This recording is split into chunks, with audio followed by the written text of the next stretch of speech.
హరే కృష్ణ. జరాసంధుడిని చంపిన తర్వాత జరాసంధుడి యొక్క కుమారుడు సహదేవుడిని పిలిచి, మీ తండ్రి దుర్మార్గుడు, మీ తండ్రితోనే మాకు శత్రుత్వం ఉంది, నీతో ఎలాంటి వైర్యము లేదు మాకు, నువ్వు నీ రాజ్యాన్ని పరిపాలించుకో, ధర్మంగా పరిపాలించు, రాజకుమారుల్ని మాత్రం విడిపించు కారాగారం నుండని చెప్తాడు సహదేవుడిని పట్టాభిషేకం చేసి సింహాసనం మీద కూర్చోబెడతాడు శ్రీకృష్ణ పరమాత్మ.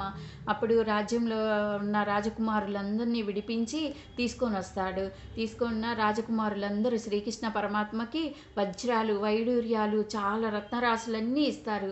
అవన్నీ తీసుకొని శ్రీకృష్ణ పరమాత్మ సహదేవుణ్ణి అడుగుతాడు, నీ తండ్రి అయిన జరాసంధుడి యొక్క రథం నాకు కావాలి అని అడుగుతాడు. అడిగి తీసుకుంటాడు. అప్పుడు తీసుకొని బయటకు వస్తారు వాళ్ళు.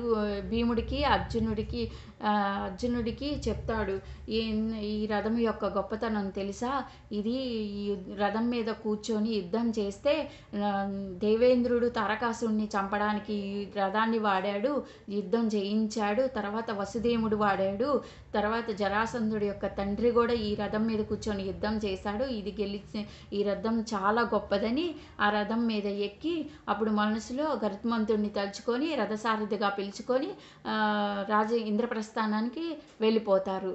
అప్పుడు అక్కడ ఇంద్రప్రస్థానంలో జరాసంధుడిని చంపారని తెలిసి రాజ్యం మొత్తము స్వాగతం పలుకుతారు వాళ్ళ ముగ్గురికి. భీముడు ఇంత గొప్పవాడా అని రాజ్యంలో అందరూ మెచ్చుకొని ఆయనకి స్వాగతాలు పలికి అందరూ రాజులందరూ గొప్పగా చూస్తారు భీముడిని.